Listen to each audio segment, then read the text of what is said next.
आज हम आपको दिखाएंगे कैसे इंडिया की मशहूर एक्टर के सामर्थ्य प्रचार को सुनकर रतन यादव ने सचमुच प्रभु यीशु मसीह के नाम का प्रचार किया। जब आप उस प्रचार को सुनोगे तो परमेश्वर आप सभी से बातचीत करेंगे, इसलिए आप सभी उस प्रचार को पूरा जरूर सुने। आप सभी उस प्रचार को सुन सकते हैं। जब हम प्रभु को प्यार करते हैं और हम सोचते हैं कि प्रभु हम तुम्हें प्यार करते हैं, हम तुम्हें जानना चाहते हैं, तो प्रभु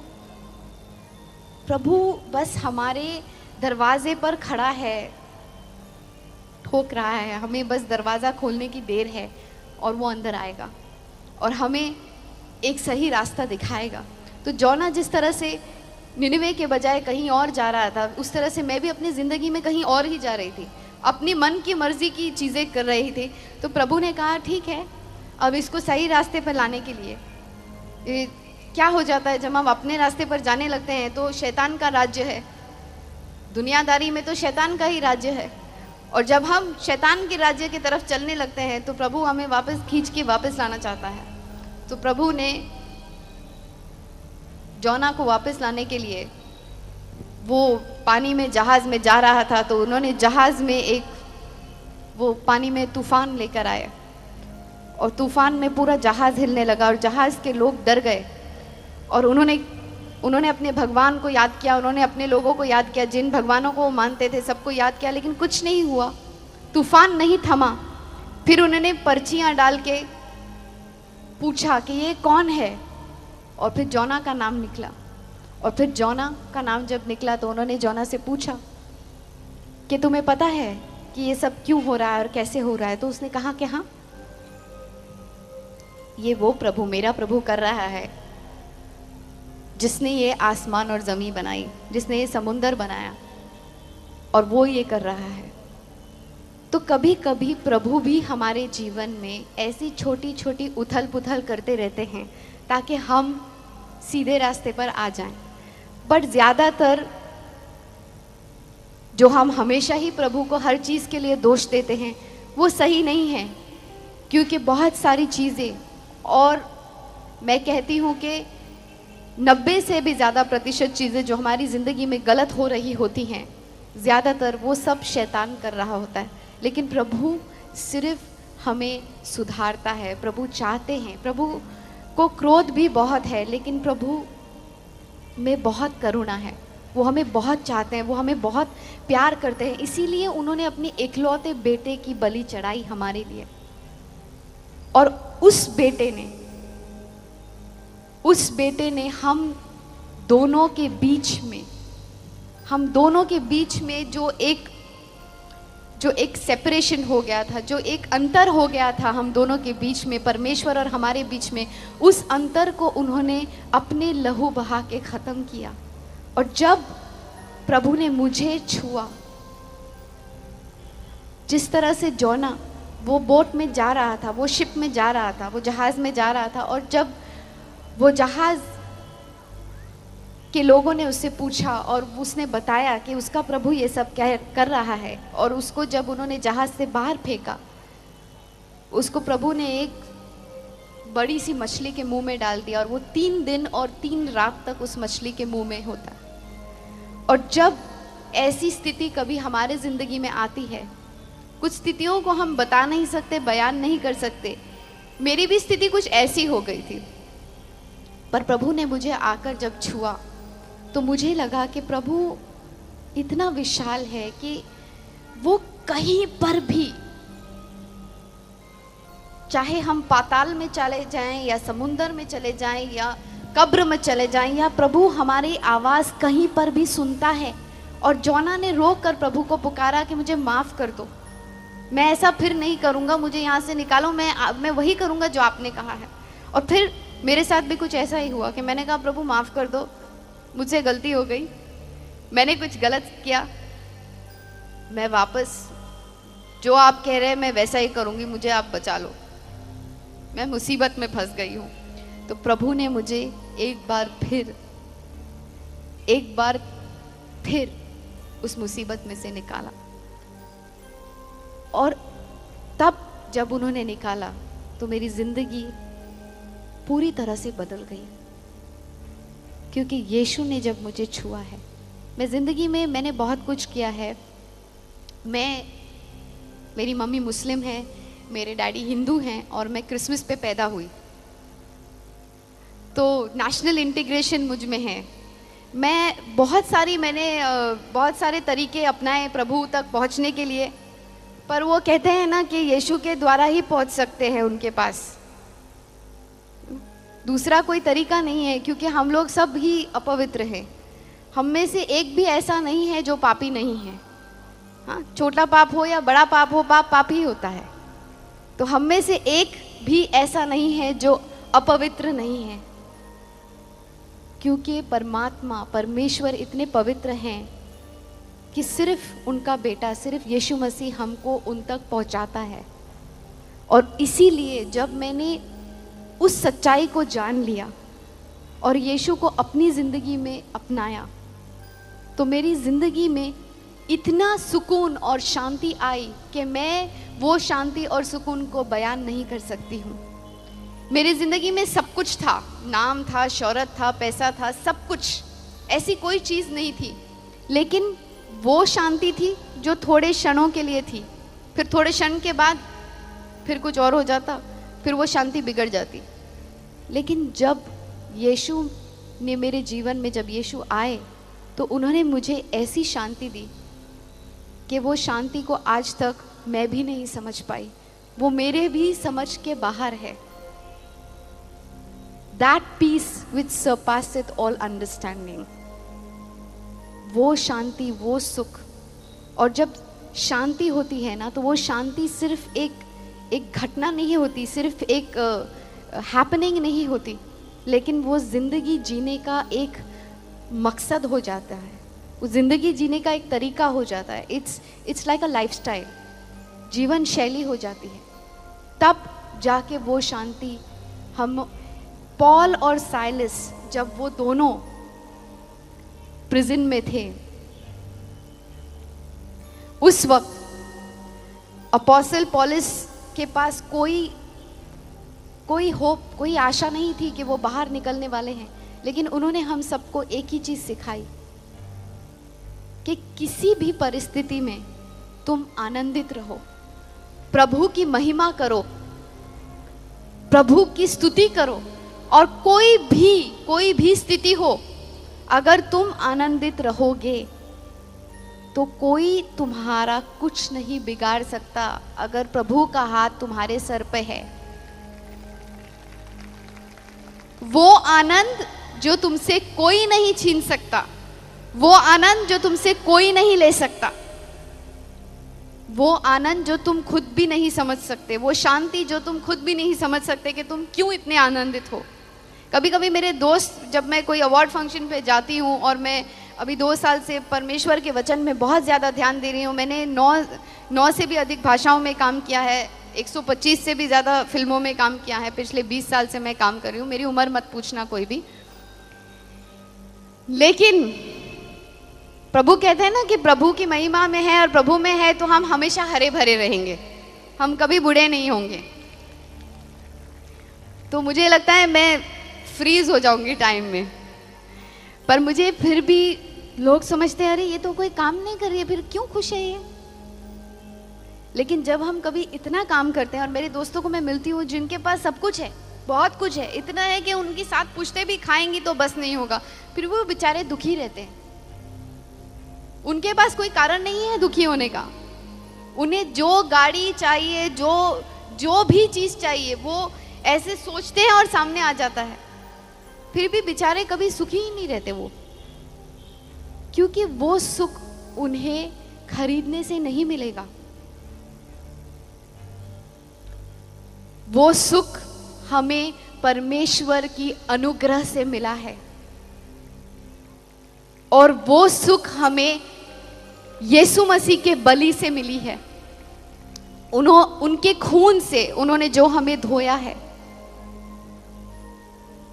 कई बार हमें ये समझ में नहीं आता कि हमारे साथ ऐसा क्यों हो रहा है, लेकिन जब हम ये समझ लेते हैं कि परमेश्वर हर चीज परमेश्वर के कंट्रोल में है, हर चीज़, God is in control of everything. हर चीज़ जब उनके कंट्रोल में है, हर चीज़ जब उनके ताबे में है, जब हम ऐसा सोचने लगते हैं तो अपने आप हमें एक शांति मिलती है। परमेश्वर के वचन के द्वारा हमें सब समझ में आता है कि हमें किस तरह से आगे बढ़ना है। आज मुझे खुद नहीं पता होता है कि मैं कल कहाँ जा रही हूँ। मैं कभी कहीं भी पहुँच जाती हूँ, और ये सब पवित्र आत्मा का काम है। और परमेश्वर जो मेरे साथ कर रहे हैं शायद मैं खुद भी समझ नहीं पा रही हूँ, लेकिन मुझे बहुत आनंद है और मुझे बहुत खुशी है कि आज पहली बार इतने सालों बाद परमेश्वर मुझे इस्तेमाल कर रहा है। और मैं आप सबसे सिर्फ ये कहूँगी कि आपके जीवन में,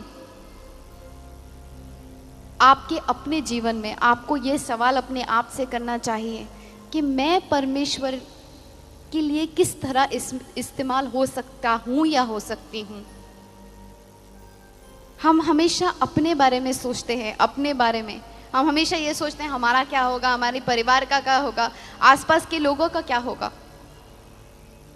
लेकिन जब हम अपने आप में से निकलकर एक प्रेम भाव में, जब हम प्रेम भाव में जाते हैं, एक दूसरे से प्यार से रहते हैं, एक दूसरे से बर्ताव करते हैं। फिल्म इंडस्ट्री ने मुझे बहुत अच्छी अच्छी बातें भी सिखाई है। मुझे उन सब लोगों का प्यार मिला है, अनजाने लोगों का प्यार जिनको मैं जानती भी नहीं। और आज मैं जहाँ पर भी जाती हूँ मुझे ऐसा लगता है यही मेरा घर है। और परमेश्वर की उपस्थिति में हमेशा हमें ऐसा ही लगता है। मसीह में हम सब भाई बहन हैं। यीशु मसीह ने कहा है ना कि मेरे रिश्तेदार वही हैं जो मसीह में है। इसीलिए मेरे भाई बहन, मेरे घर बार, मेरे रिश्तेदार आप सब हैं। और मैं सबसे यही कहूँगी कि अमन और शांति कोई भी मजहब का नहीं होता, कोई भी जात पात उसमें नहीं आता। अमन और शांति सबके लिए है जो यीशु मसीह जिस चीज़ के लिए यहाँ पर आए थे, अमन और शांति के लिए। हम सबको उन्होंने एक ही परिभाषा सिखाई, वो है प्यार की परिभाषा। हम सब अपने करियर के बारे में सोचते हैं, अपने बारे में सोचते हैं, लेकिन जब हम खुदा के बारे में सोचने लगेंगे, जिस तरह से परमेश्वर हमारे बारे में सोचता है, तब वो हमारे जीवन में एक ऐसा कार्य करता है जो हमारी भी समझ के बाहर होता है। जब हम अपनी समझ से चलते हैं तो हम शायद वो सब नहीं कर सकते, पर जब हम परमेश्वर के ऊपर छोड़ देते हैं तो परमेश्वर हमको एक ऐसी स्थिति पर लेके जाता है, इतनी ऊंचाई पर लेके जाता है जो हम खुद भी उसका अनुमान भी नहीं लगा सकते। और मैं सिर्फ इतना आपसे कह सकती हूँ, ऐसा होता है ना कि कोई मुझे पूछेगा कि गुलाब जामुन कैसे होता है, तो मैं बोल सकती हूँ गुलाब जामुन ब्राउन कलर का होता है, जामुन क्या ब्राउन कलर का होता है और अंदर से बहुत मीठा होता है और बहुत अच्छा होता है। लेकिन मैं आपको ठीक तरह से उसका स्वाद बता नहीं पाऊंगी जब तक आप उसे चखेंगे नहीं।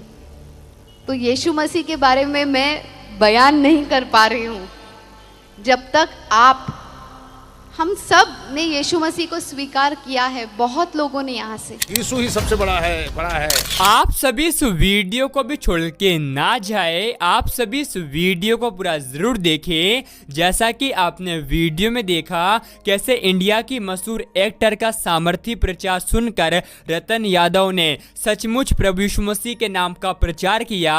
आप सभी को हम बताना चाहते हैं, परमेश्वर का वचन कहता है सत्य को तुम जानोगे तो सत्य तुम्हें स्वतंत्र करेगा। जैसा कि आप सभी जानते होंगे आज के समय में ऐसे बहुत सारे लोग हैं जो कि प्रभु यीशु मसीह के नाम का मजाक उड़ाते हैं और प्रभु यीशु मसीह की निंदा कर कर कहते हैं तुम्हारा प्रभु यीशु मसीह खुद को तो नहीं बचा पाया, हमको कैसे बचा पाएगा। ऐसे बहुत सारे झूठे आरोप मसीही विरोधी हमारे प्रभु यीशु मसीह पर लगाते हैं। लेकिन परमेश्वर का वचन कहता है मसीह विरोधियों की आंखों को इस संसार के ईश्वरों ने अंधा कर दिया है, ताकि सत्य जो कि हमारा प्रभु यीशु मसीह है उसे ना पहचान पाए। और आपको हम बताना चाहते हैं, परमेश्वर का वचन कहता है अंत के समय में ऐसा होगा कि हर एक घुटना प्रभु यीशु मसीह के सामने झुकेगा और हर एक जीव अंगीकार करेगी कि हमारा यीशु मसीह प्रभु है। इसलिए आप सभी विश्वास कीजिए, आने वाले दिनों में जितने मसीह विरोधी हैं जो कि आज प्रभु यीशु मसीह को बुरा भला कहते हैं, हर एक मसीह विरोधी प्रभु यीशु मसीह के सामने घुटने टेकेगा, क्योंकि परमेश्वर का वचन कहता है आकाश और पृथ्वी टल जाएगी लेकिन परमेश्वर का वचन कभी ना टलेगा। और आप सभी को हम बताना चाहते हैं, परमेश्वर का वचन कहता है तुम जाओ और सारे जगत के लोगों को प्रभु यीशु मसीह के बारे में बताओ, क्योंकि परमेश्वर ने जगत के नीचों को और तुच्छों को, जो है भी नहीं है, उनको चुन लिया है ताकि जो हैं और घमंड करते हैं उन्हें लज्जित कर सके। आप सभी को हम बताना चाहते हैं, जैसा कि आपने वीडियो में देखा होगा कितनी सामर्थ्य तरीके से नगमा फिल्म एक्टर प्रभु यीशु मसीह के नाम का प्रचार कर रही है, उसी प्रकार हमें भी यीशु मसीह का प्रचार करना है, क्योंकि परमेश्वर का वचन कहता है हमारा प्रभु यीशु मसीह इस संसार में धर्मियों को बचाने के लिए नहीं बल्कि पापियों का उद्धार करने के लिए आया है। जो लोग इस संसार की गंदगी में पड़े हुए हैं उनसे हमारा प्रभु यीशु मसीह चाहता है कि वो सत्य को पहचाने और स्वर्ग के अधिकारी बने। और आपको हम बताना चाहते हैं, एक व्यक्ति जब प्रभु यीशु मसीह का मजाक करता है तो परमेश्वर का वचन उसके बारे में कहता है धोखा मत खाओ, क्योंकि प्रभु यीशु मसीह ठट्टों पे नहीं उड़ाया जाता, क्योंकि मनुष्य जो कुछ बोता है वही काटेगा भी। आपको हम बताना चाहते हैं, हमारा परमेश्वर जीवित है और वो भस्म करने वाली आग है, लेकिन परमेश्वर का वचन कहता है हमारा परमेश्वर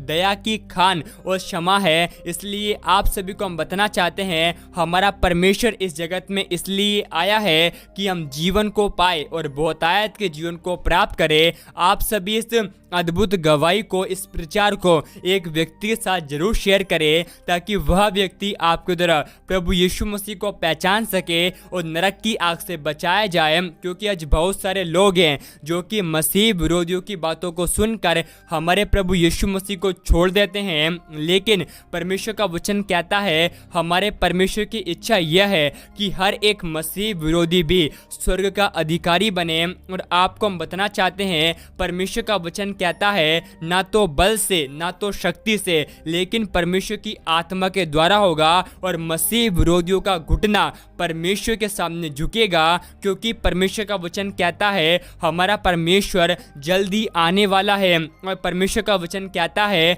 इसलिए अपना हियाव न छोड़ो, क्योंकि इसका प्रतिफल बहुत बड़ा है।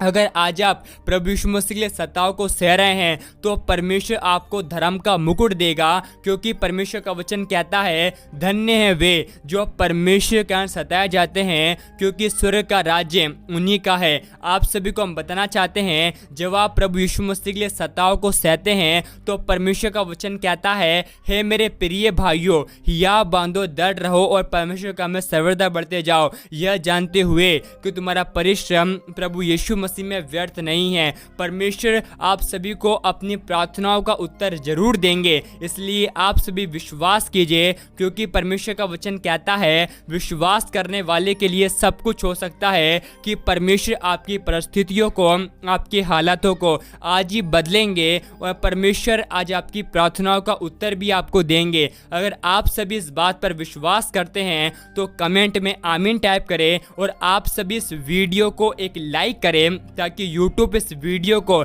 ज़्यादा लोगों तक भेज सके और आप सभी इस अद्भुत गवाही को, इस प्रचार को एक व्यक्ति के साथ जरूर शेयर करें, ताकि वह व्यक्ति आपके द्वारा प्रभु यीशु मसीह को पहचान सके और नरक की आग से बचाया जाए। परमेश्वर आप सभी के साथ हैं। परमेश्वर आप सभी को बहुत आशीष दे।